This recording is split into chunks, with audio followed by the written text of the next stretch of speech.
420 సంవత్సరాలు ఐగుప్తులో బానిసలుగా ఉన్నటువంటి ఇశ్రాయేలు ప్రజానీకాన్ని దేవుడు విడిపించాడు. అన్ని సంవత్సరాలు వారు పరాయి దేశంలో వెట్టి చాకిరీ చేశారు. ఫరో అధికారులు ఇశ్రాయేలు ప్రజలను చాలా ఇబ్బందులు పెట్టారు. కఠినమైన పనులు చేయించేవారు. పని చేయకపోతే కోడాలతో వాడిని దండించేవారు. పనికి తగిన జీతం ఇవ్వకుండా నిస్తుర పెట్టేవారు. అయినను ఆ కష్టాల్ని బాధలన్నీ కూడా తట్టుకుని ప్రజలు ఆ దేశంలో జీవించారు. దేవుడు వారిని ఆశీర్వదించాడు. 70 మందిగా వెళ్ళినటువంటి వారిని 3,30,00,000 కాలబలంగా దేవుడు వారిని వృద్ధి చేశాడు. దేవునికి స్తోత్రం. ఆ ఇశ్రాయేలు ప్రజలు పెరగకుండా ఉండడానికి ఫరో చక్రవర్తి వాళ్ళ అధికారులు తీసుకోని నిర్ణయాలంటూ లేవు. అనేక రీతిలుగా జనాంగాల్ని అణిచివేయటానికి ప్రయత్నాలు కొనసాగించిన దేవుడు తన ప్రజలను అభివృద్ధి చేసుకుంటూ వచ్చాడు.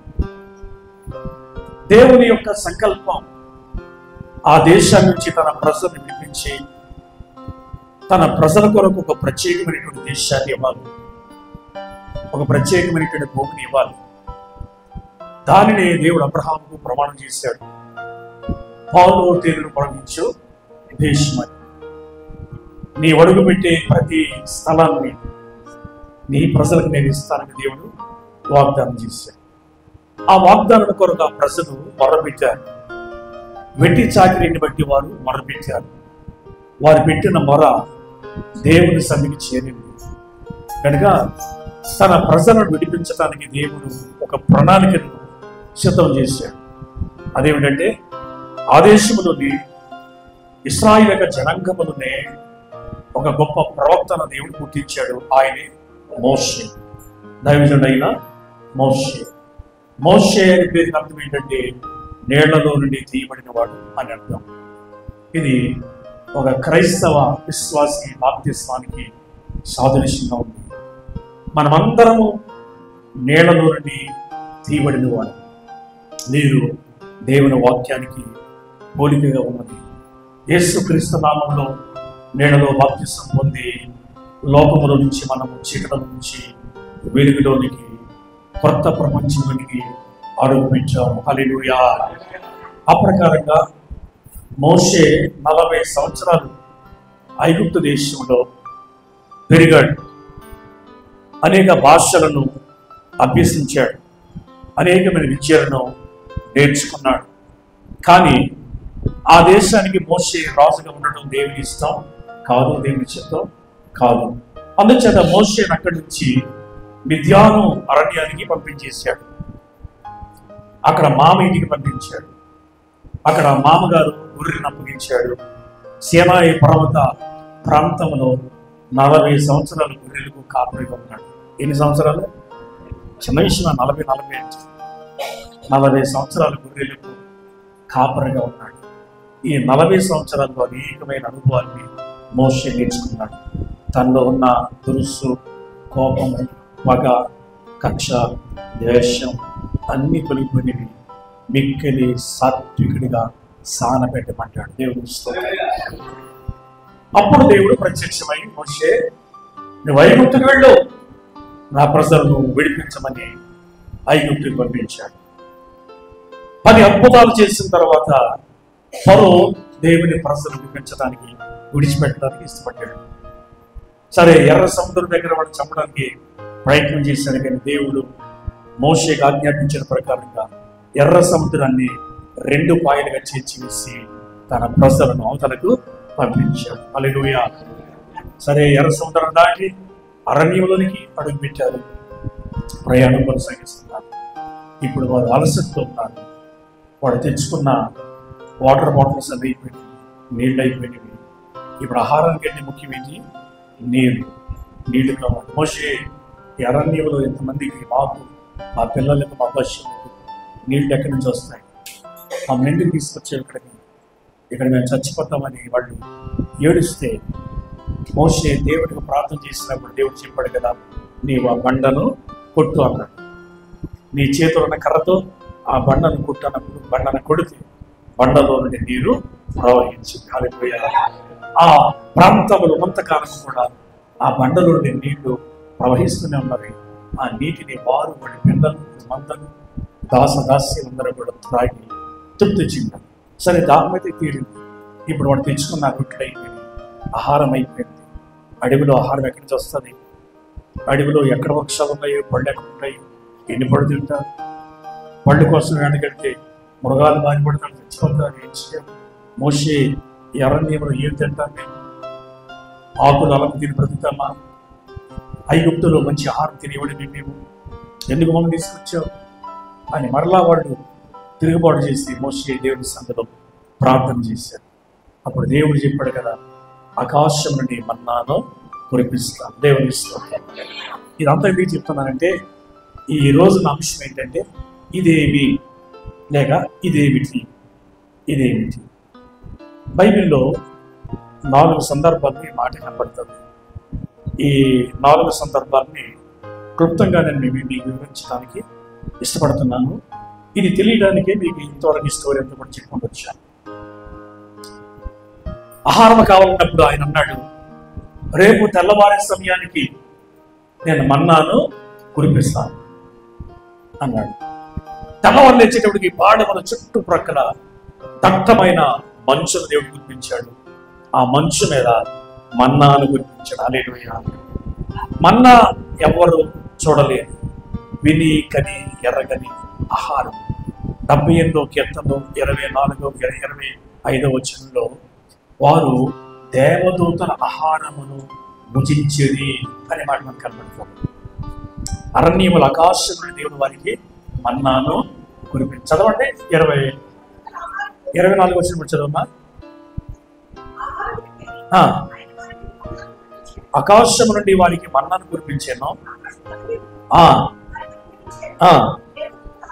దేవదూతల ఆహారము వారు ఏం చేశారు? భుజించిరి. సమృద్ధిగా ఇచ్చాడు. హల్లెలూయా. ఏది కొరత చేయలేదు. మన్నా అంటే ఎవరు తినే ఆహారం? అది దేవదూతలు తినే ఆహారం, దేవదూతలు భుజించిన ఆహారం. వాడికి తెలియక ఇదేమి, what is was or what is this, ఇదేమి అని అనుకున్నాడు. ఆశ్చర్యం. జరగరాని సంఘటన మన జీవితంలో జరిగినప్పుడు, చూడరాని వింతను మనం చూసినప్పుడు, మనకు అర్థం కానిది ఏదైనా మనకు కళ్ళకు కనబడినప్పుడు మనము ఆశ్చర్యపోతాం. ఇదేమిటి అంటాం. నిజమే, మన ఆశ్చర్యకరమైన యేసుక్రీస్తు ఆశ్చర్యకరుడు, అగోచరుడు. ఆయన తలంపులు అగోచరములు. ఆయనని పూర్తిగా తెలుసుకున్న వ్యక్తి ఈ భూమి మీద ఒక్కరు కూడా లేరు. కేవలము పరిశుద్ధాత్మకు మాత్రమే క్రీస్తుని గురించిన సత్యము బాగుగా తెలియదు. దేవుని స్తోత్రం. పరిశుద్ధాత్ముడు తప్ప యేసుని గురించి పూర్తిగా ఎవడికి తెలియదు. ఎందుకంటే ఆయన అగోచరుడు, ఆశ్చర్యకరుడు. ఆయన మాటలు, ఆయన తలంపులు, ఆయన క్రియలు, ఆయన చేసే పనులు మనుషుని ఊహకు అందనివి, ఆశ్చర్యమైనవి, అగోచరమైనవి. కనుకనే ఇదేమి అన్నాడు. ఎందుకు ఈ మాటలు చెప్తున్నానంటే, ఈ మన్నా ప్రభు అయిన యేసుక్రీస్తుకు సాదృశ్యం. ఈ మన్నా దేవుని వాక్యమునకు సాదృశ్యం. ఆనాడు అరణ్యములో మన్నాను తిన్న ప్రజలు చనిపోయారు, కానీ ఈనాడు దేవుని వాక్యమని మన్నాను తింటున్న మనం చనిపోం. ఎందుకంటే ప్రభు చెప్పాడు యోహాను సువార్త 11:25లో, పునరుత్థానమును జీవమును నేనే, నా యందు విశ్వాసం ఉంచువాడు ఎవడు వాడు చనిపోయినను తిరిగి బ్రతికి. చనిపోతే మళ్ళీ ఎప్పటికి వాడికి చనిపోయి మళ్ళీ ప్రతి ఎప్పటికి వాడికి మరణం అనేది లేదు. ఎవడు నా శరీరమును తిని నా రక్తము త్రాగును వాడు నిత్య జీవం కలిగిన వాడు. వాడు మరణంలో నుండి జీవములోనికి దాటి ఉన్నాడు. హల్లెలూయా. మనం ఎందులో దాటి ఉన్నాం? జీవములోనికి. మరణంలో నుండి, లోకములో నుండి, పాపములో నుండి, చీకటిలో నుండి, అపవాది క్రియల నుండి, తంత్ర మంత్రముల నుండి దాటి ఉన్నాం. దురదృష్టం ఇంకా చాలా మంది ఆ తంత్రాల వైపు, మంత్రాల వైపు మగ్గు చూపిస్తున్నారు. మూఢాచారాలు అనేది నమ్మకాలు ఇస్తున్నారు. విధియలు, తదియలు, మంచి రోజులు ఇంకా చూస్తున్నారు చాలా మంది. వాడు ఇంకా లోకంలోనే ఉన్నారు. లోకాశలే. దేవుడు తన రక్తం చేత నిన్ను విమోచించున్నాడు. ఆయన రక్తము, ప్రభు అయిన యేసుక్రీస్తు రక్తము, ఆయన దేవుని సజీవుని కుమారుడై ఉన్నాడు. ఈ మన్నాను భుజించిన వాడు ఎప్పటికీ సజీవుడు, వారికి మరణము లేదు. యోహాను సువార్తలో దేవునితో వచ్చిన ముందే ఆది యందు వాక్యం ఉండెను, వాక్యము దేవుని వద్ద ఉండెను, ఆ వాక్యమే దేవుడై ఉండెను, మత్తాలిన ఆ వాక్యమే శరీరధారి అయి సత్య సంపూర్ణుడిగా మన మధ్య నివసించి, వాక్యమైన క్రీస్తు శరీరము దాల్చి మన మధ్యలో ఆయన నివసించి, క్రీస్తునే వాక్యము, వాక్యమని మన్నా. ఇప్పుడు ఏం పూజిస్తున్నాం మనము? మన్నా. ఆ మన్నా శరీరమైనటువంటి వారి ఆకలిని తీర్చింది. ఈ మన్నా మన ఆత్మీయ ఆకలిని తీరుస్తుంది. ఆ మన్నాను తిన్న వాళ్ళు చనిపోయారు. ఈ మన్నాను తిన్నవాడు ఎన్నటికీ కూడా చనిపోయిన తిరిగి బ్రతుకు. ఆ మన్నా, ఈ మన్నా, ఈ మన్నాకు ఆ మన్నాకు తేడా చేస్తారు, పొలిస్తారు. ఈ మన్నా క్రీస్తు ఇచ్చిన ఆ మన్నాని ఏ రోజుకు ఆ రోజే సమకూర్చుకోవాలి. దొరుకుతుంది కదా, రేపుడు కూడా ఒక కొంచెంతో తవ్వేసుకుని దాచుకుంటానంటే తెల్లాటేపటికి ఏమవుతుంది? కంపు కొడుతుంది, పురుగు పడుతుంది. కానీ ఈ మన్నా లాంటిది కాదు. ఈ మన్నాని మనము తవ్వుకుంటూ ఉండాలి, సమకూర్చుకుంటాలి, దాచుకుంటూ ఉండాలి, మన హృదయ అంతరంగములో భద్రపరచుకుంటాలి. వాక్యమని మన్నా. ఈ వాక్యమనే మన్నా సజీవమైనది, సత్యమైనది, బలమైనది, రెండంచులు ఎటువంటి వాడి అయిన ఖడ్గము కంటే వాడిగా ఉన్నటువంటిది. ప్రాణాత్మలను, కీళ్లను, మూర్గును విభజించేంత మట్టుకు దూరుటకు శక్తి కలిగినటువంటిది. మనుషుని హృదయాన్ని పరిశోధించేది ఈ వాక్యమనే మన్నా. మరి ఎన్ని సంఘాలు ఈ వాక్యమనే మన్నాను పూజిస్తున్నారు? ఎన్ని సంఘాలు వాక్యమనే మన్నాను పూజిస్తూ సంతృప్తి చెందుతున్నారు? ఈ రోజు ఆదివారం దేవుని సన్నిధికి వెళ్ళాలి, దేవుడు మన్నాను కురిపిస్తాడు, అది ఎంతో మధురమైనది, నేను వెళ్ళాలి, వాక్యాన్ని కూర్చుకోవాలి, వాక్యాన్ని వినాలి, నా జీవితానికి కావలసిన శాంతిని పొందుకోవాలని ఆశ ఈ రోజున ఎంతమందికి ఉంది? గ్రహించండి, గమనించండి. దేవుని అనుగ్రహం బట్టి ఆయన మనకి మన్నాను ఇచ్చాడు.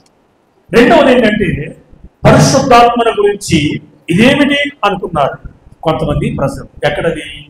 ఇప్పుడు అపోస్తుల కార్యంలో మనం చూస్తాం. అపోస్తుల కార్యములు 2వ అధ్యాయము 8వ వచనం, 2:8.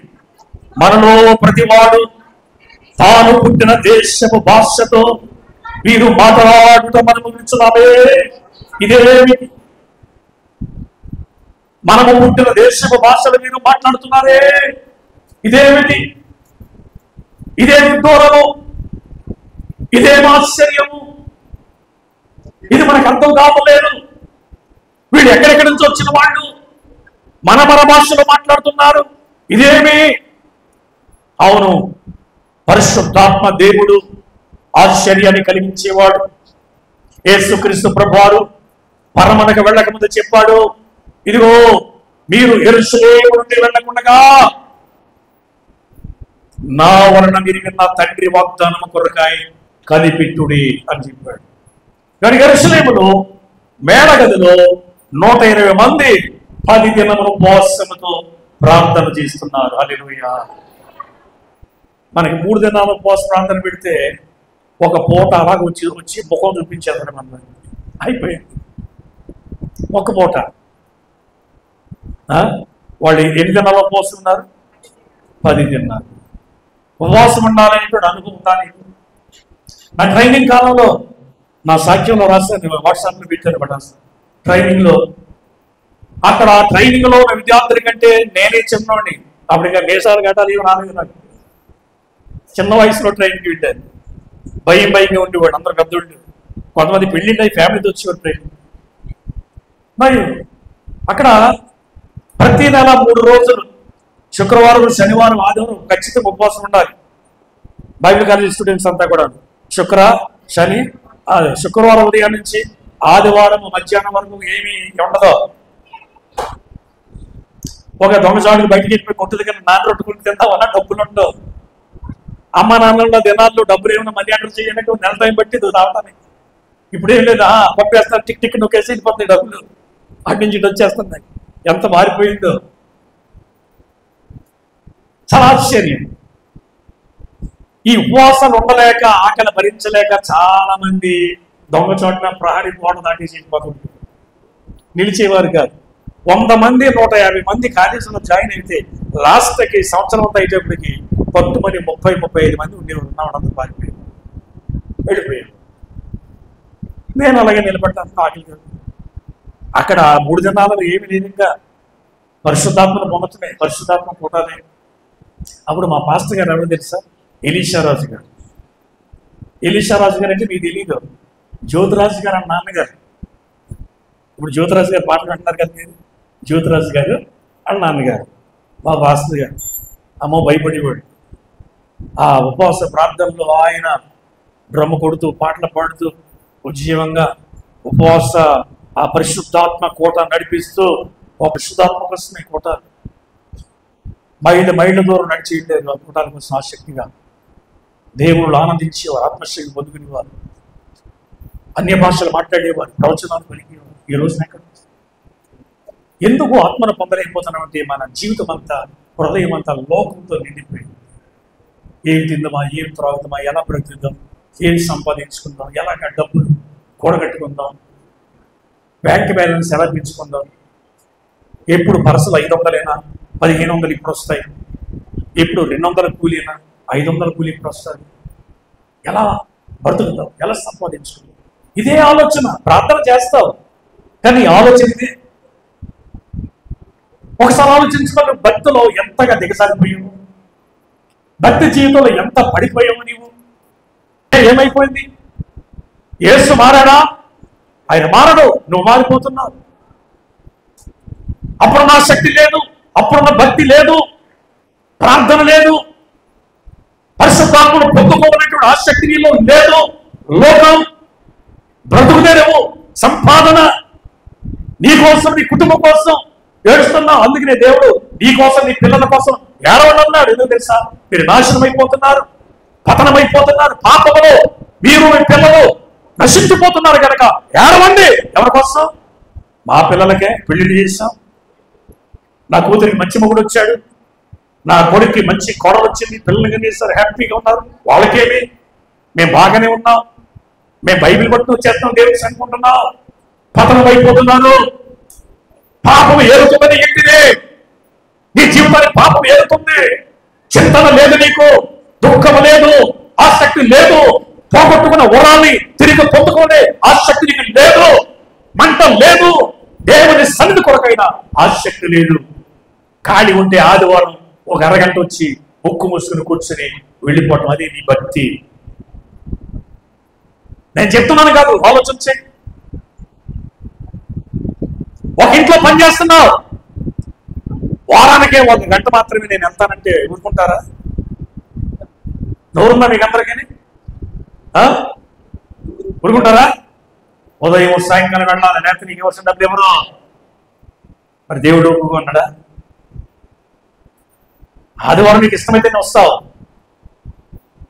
నీకు ఏదన్నా చిన్న సొంత పని ఉంటే దేవుని సన్నిధి పక్కన పెట్టేస్తావు. దేవుని సన్నిధికి ముఖ్యం కాదు. కారణం ఏంటో తెలుసా? నీలో లౌక్యం ఉంది, లోకం ఉంది, దేవుని ఆత్మ లేదు. దేవుని ఆత్మ మంట నీకు లేదు. ఎలా జీవించాలి, ఎలా బ్రతకాలని ఆలోచన నీలో ఉంది తప్ప ఆత్మీయంగా నేను వెనకబడిపోతున్నాను, నేను దేవుడు ఎదగాలనేటువంటి మంట నీలో లేదు. పరిశుద్ధాత్మ కోసం 10 దినాలు వాడు ప్రార్థన చేశారు. ఎన్ని రోజులు?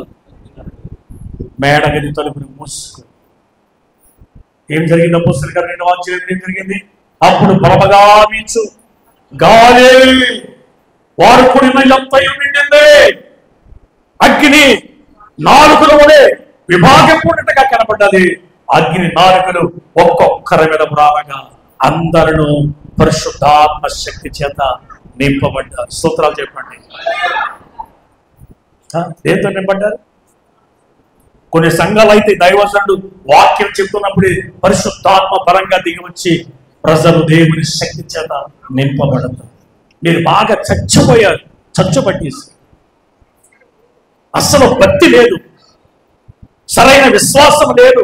ఏదో క్రైస్తవుడయ్యాను రావాలి, క్రైస్తవురాలైనా రావాలని అనుకుంది తప్ప ఆత్మ లేదు నీలో, ఆసక్తి లేదు నీలో, భక్తి కనబట్టలేదు. ఒకటి భక్తి ఉన్నా దేవుడు ఏదో మేలు చేస్తాడనే దేవుని నమ్ముతున్నావు తప్ప ఆత్మవరాలను పొందుకోవాలనే ఆసక్తి నీలో లేదు. ఉంటే పరిశుద్ధాత్మ కొరకై నీకు నీవుగా ఉపవాసం ఉండి ప్రార్థన చేసి ఆత్మశక్తిని పొందుకునేవారు. నేను ఆసక్తి ఈరోజు సంఘాలు భ్రష్టు పట్టేసి పతనమైపోయిన స్థితిలో ఉన్నాయి ఈరోజు సంఘాలు. సంఘంలోంచి పరిశుద్ధాత్మ దేవుడు దూరంగా వెళ్ళిపోయాడు. పరిశుద్ధాత్మ దేవుడు సంఘంలో నివసించడానికి స్థానము కనబట్టలేదు. అపవాది ఆక్రమించాడు సంఘాల్ని. అందుకనే గొడవలు, అందుకనే సమస్యలు, అందుకనే భేదాలు, ద్వేషాలు, అసూయలు. ఎందుకు తెలుసా? ఆత్మ అక్కడ లేడు. ఎప్పుడైతే వారి మీదకి పరిశుద్ధాత్మ శక్తి దిగి వచ్చిందో వారందరూ కూడా అన్య భాషలతో మాట్లాడటం మొదలుపెట్టారు. అది పెంతెకొస్తు పండుగ దినం కనుక యెరూషలేము నుండి చుట్టుపక్కల ప్రాంతాల నుంచి వేల మంది ప్రజలు అక్కడికి వచ్చారు పండుగలు పాల్గొనడానికి. ఎప్పుడైతే ఈ వింత జరుగుతుందో ఈ వింతను చూసి ఇదేమిటి అని వాళ్ళు ఈ కలవర దినాల్లో ఆత్మమంత కావాలి, సంఘానికి విశ్వాసులకి ఆత్మమంత కావాలి, పరిశుద్ధాత్మ చేత వారు వెలిగించబడాలి. దేవునికి ఇష్టంగా ఉన్నావా? దేవుని వాక్య ప్రకారంగా జీవిస్తున్నావా? వాక్యాన్ని ప్రేమిస్తున్నావా? ఒక మంచి పరిశుద్ధమైన క్రైస్తవుడుగా జీవించడానికి నీ జీవితాన్ని దేవుడికి సమర్పించావా? నీవు ఇశ్రాయేలు ప్రజలు అనుకున్నారు ఇదేమి మన్నాను గురించి, ఇక్కడ ప్రజలు అనుకుంటున్నారు ఇదేమి పరిశుద్ధాత్మ గురించి. సంఘ కార్యాలు అద్భుతం. మూడవదిగా మనం చూస్తే గోనెలోని రోకల గురించి. గోనెలోని రోకలు అంటే ఎవరైనా చెప్తారా? సందర్భం ఏంటో. గోనెలోని రోకలు యాకోబు ఎంతమంది కుమారుడు? 12 మంది కుమారుడు. ఇద్దరు యోసేపు, బెన్యామీను, ఒక తల్లి బిడ్డలు, రాహేలు పిల్లలు.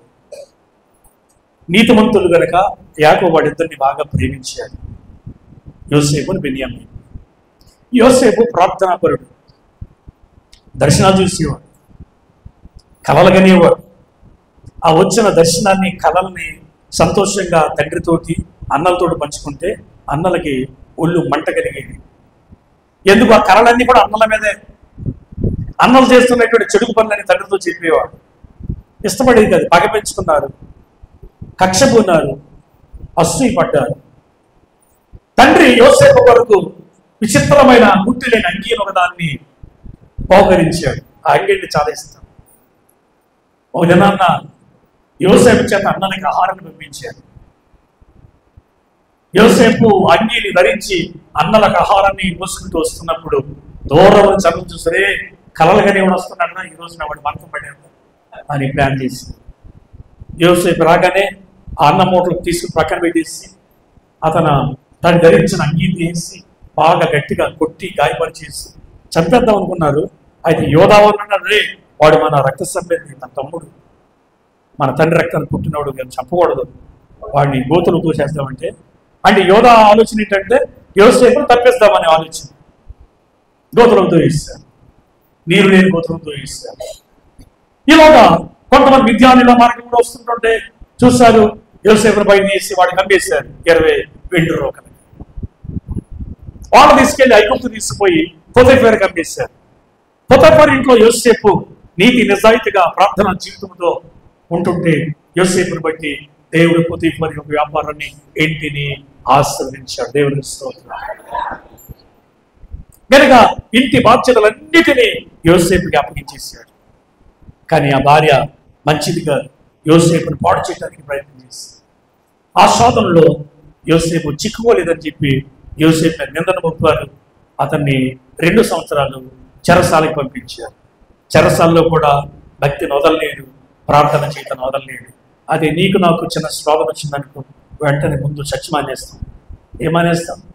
ఎందుకు మానేస్తామంటే మనసు బాగోలేదంటాం. ఎప్పుడు రావాలి దేవుని మందిరానికి? అంతా బాగున్నప్పుడే వస్తావా?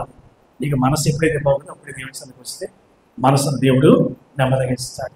చాలామంది వారు అనుకున్నవి జరగలేదని, వాడికి ఇబ్బందులు కలుగుతున్నాయని క్రీస్తును మధ్యలోనే వదిలేస్తారు.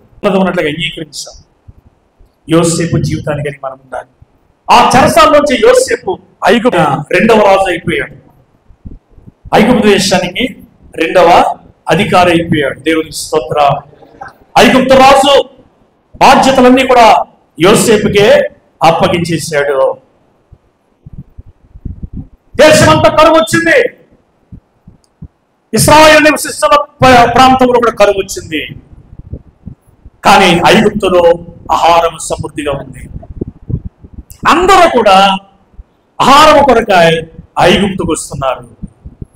ఇప్పుడు యాకోబు కూడా ఐగుప్తులో ఆహారం ఉందంట, మన కొరకు ఆహారం కొనుక్కుని తీసుకురండి అని 10 మంది కౌలుకుల్ని రోకలంటే డబ్బులు ఇచ్చి పంపించాడు.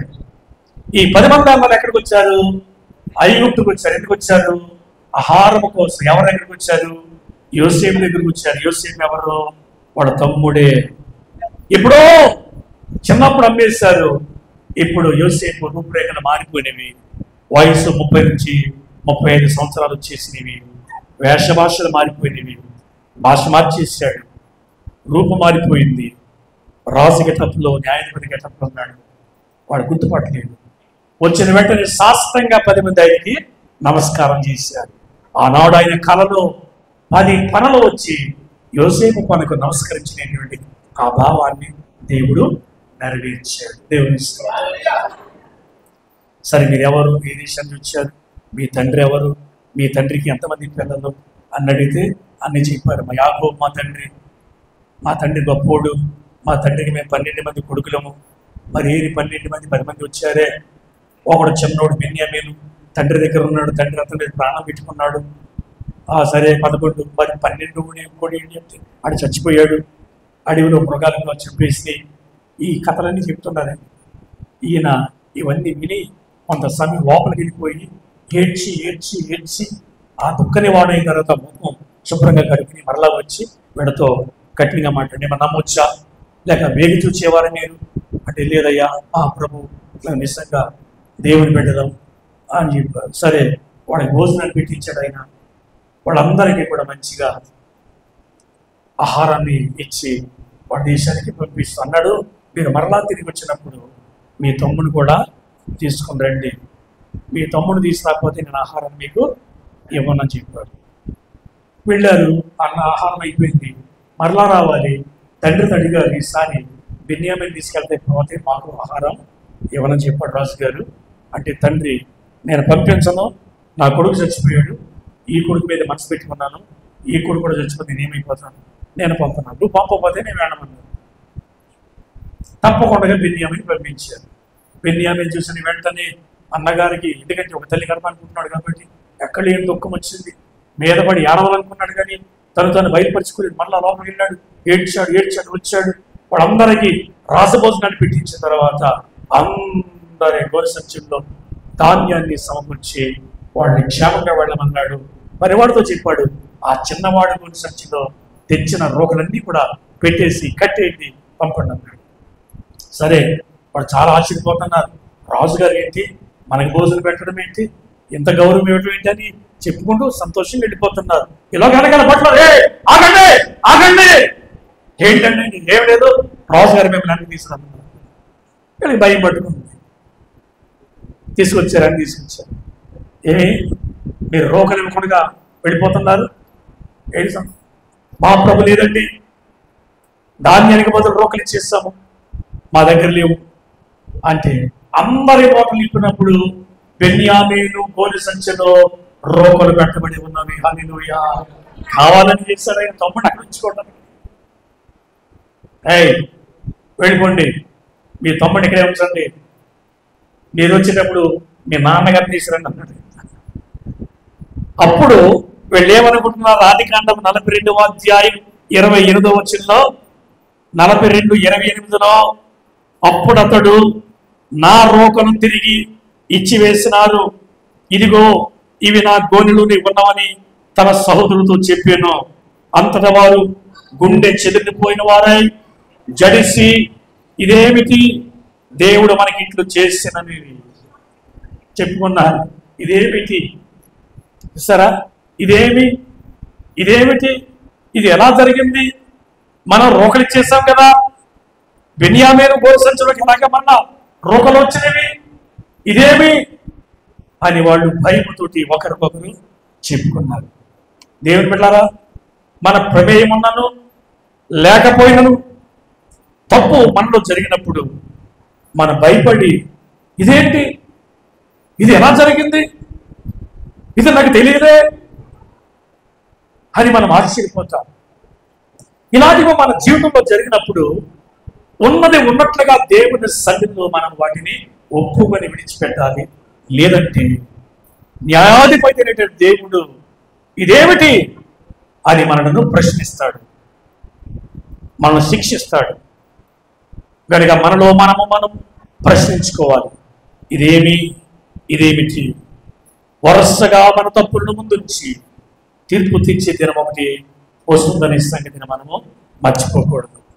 ఇంకొక మాట చెప్పి నేను ముగించేస్తాను. 4వది వాద్య నాట్యముల గురించి. ఒక అతను ఇదేమిటి అని అనుకున్నాడు. ఒక ఇంటికి వచ్చేటప్పటికి ఆ ఇంట్లో వాద్యములు నాట్యాలు వినబడుతున్నాయంట. కుమారుడు ఇదేమిటి అని ఎవరు అనుకున్నారు? పెద్ద కుమారుడు.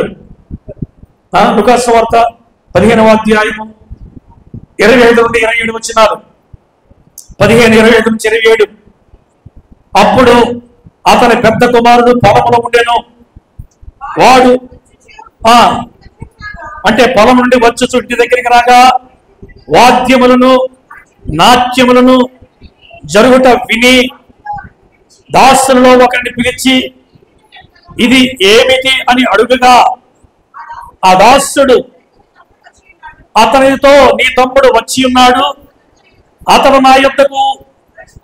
తన యొద్దకు సురక్షితంగా వచ్చినందున నీ తండ్రి ఏం చేశాడు? కొవ్వినా. అంతే, పెద్దోడు ముఖం కాస్త మాడిపోయింది, ప్రక్కనే గోడ పట్టిని నిల్చుండిపోయాడు. ఇదేమిటి నాకు తెలియకుండా?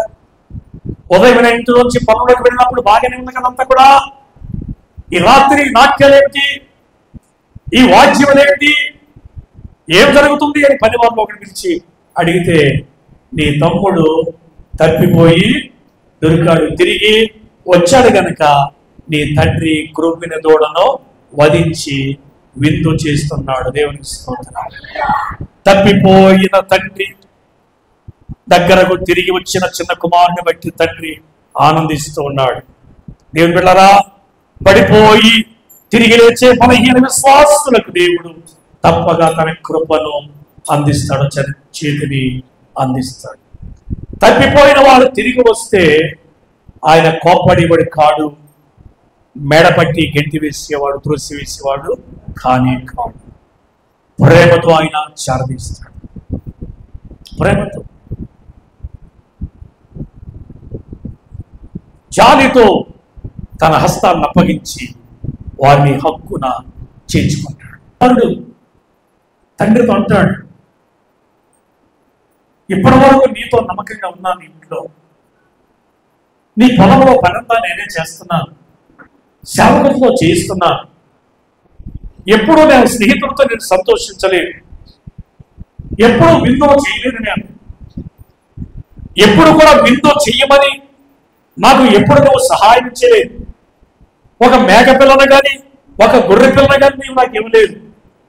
అలాంటిది నీ ఆస్తిని పాడు చేసి నీ పరువును తీసివేసి నీకు అవమానం కలిగించి నిన్ను తలెత్తుకోవడానికి చేసిన నీ చిన్న కుమారుడు వస్తే వాడిని ఇంటిలోనికి చేరదీయటమే కాకుండా ఎంత ఆడంబరంగా విందులు చేస్తావా,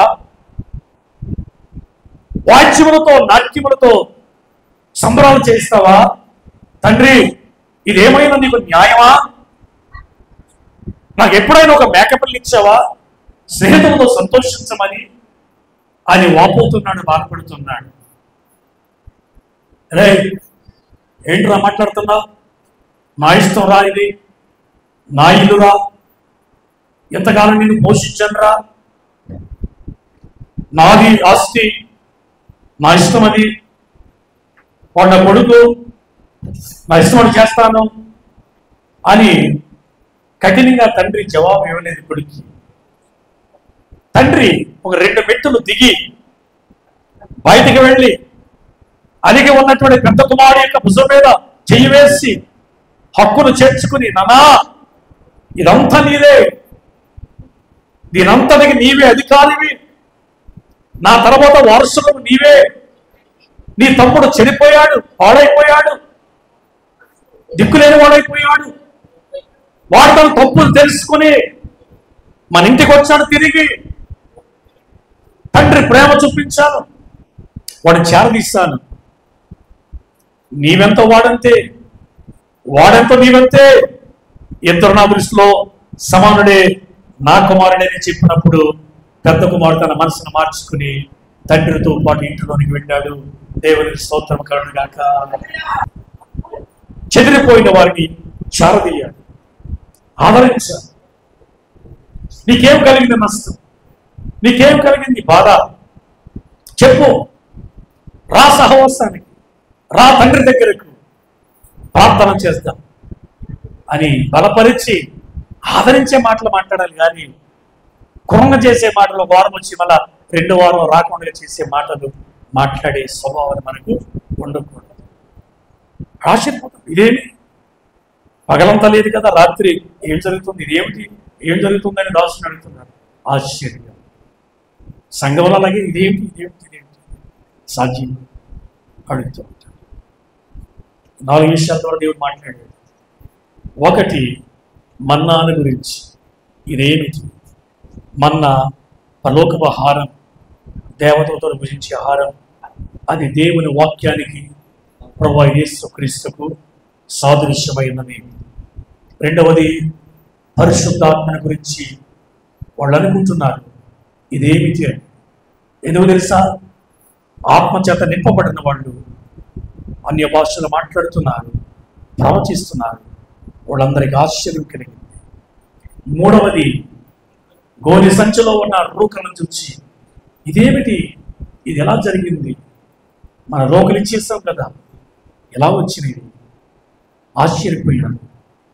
నాలుగవది, పెద్ద కుమారుడు, ఇదేమిటి, ఉదయం అనేది సంబరం, నాకు తెలియకుండా నా ఇంటిలో ఈ విందులు ఎలా జరుగుతున్నాయి, ఇదేమిటి అని తన ప్రశ్నించుకున్నాడు. మరి నీవేమనుకుంటున్నావు? దేవుడు ఆశ్చర్యకరుడు, అగోచరుడు, ఇదేమిటి అనుకుని దాన్ని తెలుసుకోకుండానే జీవిస్తున్నావా, లేక ఆయన గురించి తెలుసుకోవడానికి ఇష్టపడుతున్నావా? నీతోటి వారిని ప్రేమించగలుగుతున్నావా? వారి జీవితాల్లో దేవుడు చేసిన కార్యాలను బట్టి ఇదేమిటి ఆశ్చర్యము, దేవుడు ఎంత గొప్పవాడని ఆయన నువ్వు మహిమపరచగలుగుతున్నావా? లేక ముఖాన్ని చిన్నపుచ్చుకుని నిరాశపడుతున్నావా? ఏ పరిస్థితులు ఉన్నావు ఆలోచన చేయి. పరిశుద్ధాత్మ దేవుడు ఇచ్చినటువంటి సందేశాన్ని నేను మీకు అందించాను. దాన్ని మీరు గ్రహించగలిగితే, అందులో ఉన్న సత్యాన్ని మీరు తెలుసుకోగలిగితే మీరు ధన్యులు. ఉన్నావా క్రీస్తులో? లేకపోతే నీ బ్రతుకులో అదే క్వశ్చన్ మార్క్ వస్తుంది. ఇదేమి, ఇదేమిటి, ఇది ఎలా సాధ్యం? ఫలభరితముగా ఉంటే ఈ ప్రశ్నలన్నిటికీ దేవుని దగ్గర జవాబు దొరుకుతుంది. ఎలాగున్నావు సంఘం? ఫలభరితముగా ఉన్నావా? ఇతరులకు ప్రయోజనకరంగా ఉన్నావా? మేలుకరంగా ఉన్నావా? ఇతరుల కొరకు నువ్వు ప్రార్థించగలుగుతున్నావా? ప్రేమించగలుగుతున్నావా? సంఘాన్ని, సంఘ సేవకులను ప్రేమించే హృదయం నీకున్నదా? లేక ఎప్పుడు లోకాన్ని ప్రేమిస్తున్నావా? నేను ప్రారంభంలో చెప్పండి రీతిగా ఇదేమి నిన్ను ప్రశ్నించుకో. దేవుడు మనల్ని దీవించును గాక. ఆమేన్. ప్రేమగల తండ్రి నీకు స్తోత్రాలు. నీవు ఇచ్చిన వర్తమానాన్ని బట్టి నీకు స్తోత్రాలు. ఇదేమిటి అనే అంశం మనకు వచ్చి అద్భుతమైన లోతైన సంగతులు మాకు బయలుపరిచావు. నీ వాక్యము చాలా విలువైనది. గ్రహించే మనస్సుని బిడ్డలకు దయచేసి ఆ ప్రకారముగా వాక్యములో వారు జీవిస్తూ నీకు ఇష్టలుగా బ్రతికే వారికి చేయమని యేసు నామములో ప్రార్థిస్తున్నాను తండ్రి. ఆమేన్. ఆమేన్.